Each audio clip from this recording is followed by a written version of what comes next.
السلام علیکم۔ Inside story کے ساتھ میں محسن بلال۔ ٹی ایل پی کے رہنما جو اب لا تعلقی کا اظہار کر چکے ہیں، بریسٹر عثمان مانگڑ صاحب، ان کا میں نے ایک انٹرویو کیا۔ نیچے وہ کچھ تاثرات تھے جو میرے ریگولر سننے والے ہیں، تو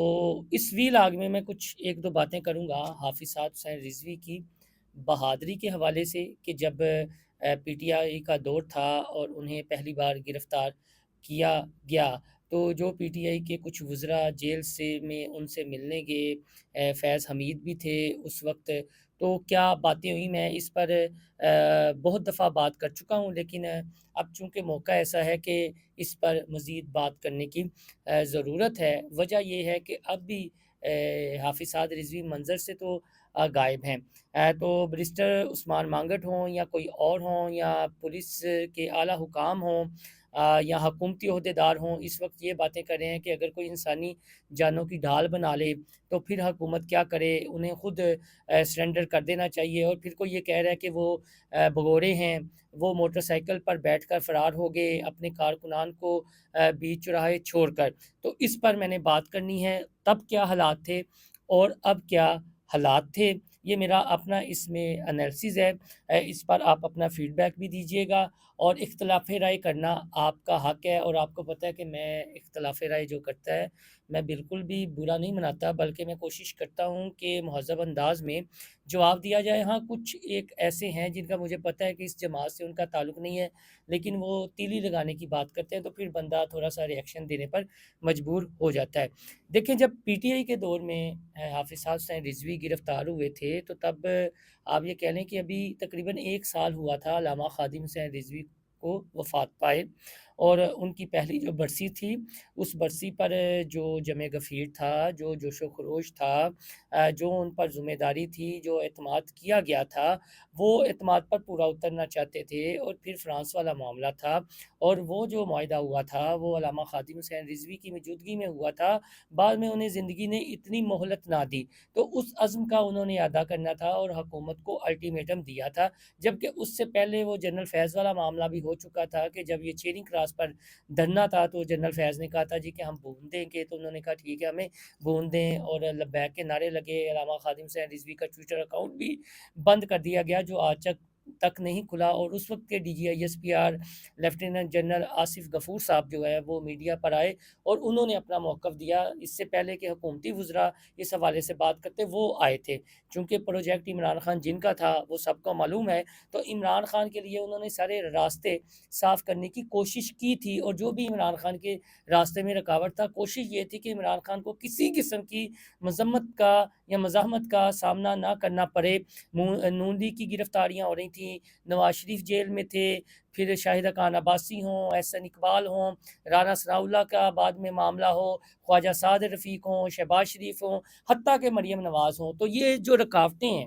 یہ جو پاپولر لیڈر تھے اپوزیشن کے، ان کو گرفتار کیا گیا، حتیٰ کہ آصف علی زرداری دیکھ لیں، ان کی بہن فریال تالپور دیکھ لیں، تو لبیک کا بھی کچھ معاملہ اسی طرح کا ہو گیا تھا کہ علامہ خادم حسین رضوی یا اس کے بعد ان کے بیٹے سعد رضوی ہوں، تو وہ بڑا ٹف ٹائم دے رہے تھے پی ٹی آئی کی حکومت کو، خاص طور پر عمران خان صاحب کی شخصیت کو۔ اور اگر علامہ خادم حسین رضوی تھوڑی دیر اور حیات رہ جاتے یا عمران خان کے ٹرنیور میں، تو شخصیت کا پتہ نہیں تیا پانچا اب تک ہو چکا ہوتا، جس طرح کے وہ بیانات دے رہے تھے اور اپنا اگریشن شو کر رہے تھے۔ تو ایک ایسے موقع پر جب ان کی وفات ہو گئی اور حافظ سعد حسین رضوی کو امیر بنا دیا گیا، شورا کا متفق فیصلہ تھا، تو ان کا بہت زیادہ برڈن تھا، اور ان کے جو کارکنان ہیں فل چارج تھے، اور اس وقت شورا میں اتنی رفت بھی نہیں تھی، بلکہ ان کا یہ تھا کہ علامہ خادم حسین رضوی کی وفات کے بعد یہ جو لبیک ہے، لبیک کی تحریک ہے، یہ بکھر نہ جائے، اور بکھرنے سے بچانے کے لیے حافظات کو امیر بنایا گیا، اور اس وقت گھر سے بھی کوئی اتنی زیادہ انہیں مشکلات کا سامنا نہیں تھا۔ اب میں انس رضوی چونکہ نہیں ہے، میں زیادہ اس پر بات نہیں کروں گا، جو مجلس شورا کے ممبران ہیں، جو ان کی ڈیجیٹل میڈیا ہے، ان سب کو پتہ ہے کہ یہ معاملہ بعد میں خراب کیسے ہوا۔ تو وہ جیل کہانی مختصر جو ہم نے سعد رضوی صاحب کی زبانی سنی، لیکن اس کی میں نے بعد میں تصدیق کی تھی۔ اب پی ٹی آئی کے وزیر قانون تھے بشارت راجہ صاحب، فیاض الحسن چوہان صاحب حیات ہیں، میری ان سے ملاقات ہوئی، سینیٹر اعجاز چوہی صاحب سے میں نے ملاقات کی، سارے پہلو پر میں نے بڑی انگریزی کی تھی، اور مجھے یہ کہنے میں کوئی آر نہیں ہے کہ تب ہم نے جو خبریں دی تھیں وہ خبریں سچ ثابت ہوئی تھیں۔ ایک بھی خبر ٹی ایل پی اور جو مذاکرات ہو رہے ہیں پی ٹی آئی کے ساتھ، کوئی بھی خبر باؤنس نہیں ہوئی تھی، کوئی بھی ایک خبر باؤنس نہیں ہوئی تھی۔ ہم نے کہا تھا اجاز چودھری صاحب جائیں گے، تو اجاز چودھری صاحب پھر لبیک کے مرکز گئے تھے اور سعد حسین رضوی سے ملے تھے جب وہ رہا ہو کے آئے تھے۔ تو وہاں پر فیض صاحب نے وہ جو ہتھ کنیاں سعد رضوی کو لگی ہوئی تھی وہ بالکل واقعہ سچا ہے۔ سعد رضوی بالکل بھی گھبرائے ہوئے نہیں تھے۔ مجھے یہ بات راجہ بشارت صاحب نے بتائی، پھر ایک دو سے میں نے اور پوچھا تو ان کا یہ کہنا تھا کہ یار بڑا نڈر اور بلند حوصلہ نوجوان ہے، ہم نے توڑنے کی کوشش کی لیکن یہ نوجوان نہیں ٹوٹا اور اپنے موقع پر قائم رہا ہے کہ جو وہ فرانس والا معاملہ ہے اس پر ہم اپنے موقع پر کھڑے ہیں۔ وہ ان کے والد مرحوم نے معاہدہ کیا تھا، ہم اس کے پہرے دار ہیں، ہم ایک انچ بھی اس سے پیچھے نہیں ہٹیں گے۔ پھر جو بھی معاملہ ہوا، وہ جو سانحہ ہوا، جو مرکز میں ہوا، پھر وزیر آباد میں خندقیں کھود دی گئیں، تو حافظ صاحب حسین رضوی کے حوالے سے تب کے جو وزراء تھے یا حکومتی عہدیدار تھے ان کا یہ موقف تھا۔ تب صورتحال اور تھی، اور اگر آج کی صورتحال کا اس صورتحال سے جائزہ لیا جائے تو آج کی صورتحال بالکل مختلف ہے۔ وہ مختلف کیوں ہے؟ آپ بے شک اختلاف کیجئے گا، اختلاف رائے کرنا آپ کا حق ہے، لیکن میں جو سمجھتا ہوں یا جو مجھے معلوم ہے میں وہ آپ کے سامنے رکھ رہا ہوں۔ تب کی صورتحال اور آج کی صورتحال بالکل مختلف ہے۔ تب اسٹیبلشمنٹ اس وقت کی حکومت کے ساتھ کھڑی تھی، لیکن اندر کھاتے جو جس کے پاس کمان تھی، یعنی جنرل باجوہ کی بات کی جاتی ہے، وہ تھوڑا سا چاہتے تھے کہ ان کو سیاسی دائرے میں لایا جائے۔ لیکن آج کی جو صورتحال ہے، مجلس شورا کے جو ہیں عہدیدار ان کے اپنے درمیان رفٹ ہے۔ سعد رضوی کو جو مشکل کا سامنا ہوا وہ اپنے گھر سے ہوا، میں برملا اس چیز کو آپ کے سامنے رکھتا ہوں، یہ سب کو معلوم ہے، کوئی بات کرے یا نہ کرے ان کو بند گلی میں دھکیلا گیا۔ تب کی جو مجلس شورا تھی وہ سیاسی فیصلے بھی کروایا کرتی تھی اور تمام پہلوؤں پر غور کیا جاتا تھا، اور پوری جو جماعت ہے وہ سعد رضوی کے پیچھے کھڑی تھی سیسا پلائی ہوئی دیوار بن کر۔ آج جو صورتحال ہے وہ بالکل مختلف ہے۔ آج سعد رضوی صاحب اگر منظر سے غائب ہیں یا کل کو ان کی گرفتاری عمل میں لائی جاتی ہے تو وہ صورتحال دیکھنے میں نہیں آئے گی۔ جہاں تک ان کی بہادری کا ہے، یا عثمان مانگر صاحب نے جو ذکر کیا کہ موٹر سائیکل پہ کون بھاگا، کون فرار ہوا، مجھے لوگ باتیں کر رہے ہیں لیکن فرار کون ہوا ہے یہ بھی دیکھ لیں، تو اس ایک بات پر بہادری اور سمجھداری یہ دو الگ الگ چیزیں ہیں۔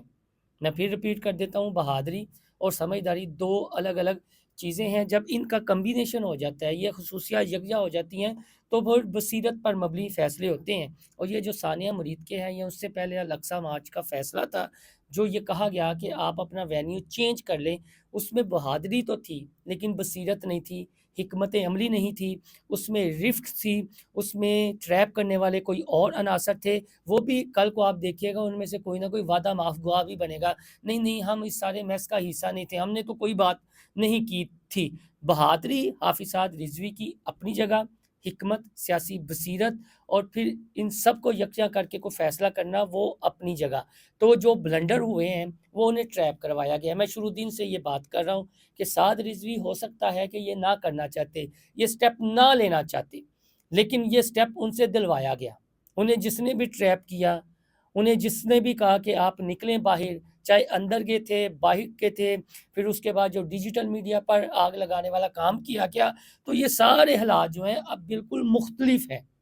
بہادری کو آپ ایک سائڈ پہ رکھ دیں، تب کے حالات اور آج کے حالات جو ہیں وہ بالکل مختلف ہیں۔ تب تو اس طرح کی پریس کانفرنسیں بھی نہیں ہوئی تھیں، اس طرح کے رہنما بھی کھل کر سامنے نہیں آئے تھے، جو میں نے بات کی کہ وہ سیسا پلائی ہوئی دیوار بن کر پیچھے کھڑے تھے۔ لیکن آج حالات بالکل بدل چکے ہیں، آج حالات مختلف ہیں۔ ہاں یہ ہے کہ تب بھی سپریم کورٹ کے تحت پابندی نہیں لگوائی گئی تھی، آج بھی سپریم کورٹ کے تحت پابندی نہیں لگائی گئی، اور مفتی منیب الرحمان صاحب نے جو کہا جی کہ اس میں حل موجود ہے، وہ حل موجود ضرور ہے۔ وہ حل موجود اس لیے ہے کہ اتنا بڑا ووٹ بینک ہے تو اس کو ضائع تو نہیں کرنا، کسی نہ کسی کو تو آگے وہ چہرہ ہونا ہے، تو کوئی نہ کوئی چہرہ تو ہوگا، وہ سعد رضوی ہو، کوئی بھی ہو، مجلس شورا کا کوئی ممبر ہو،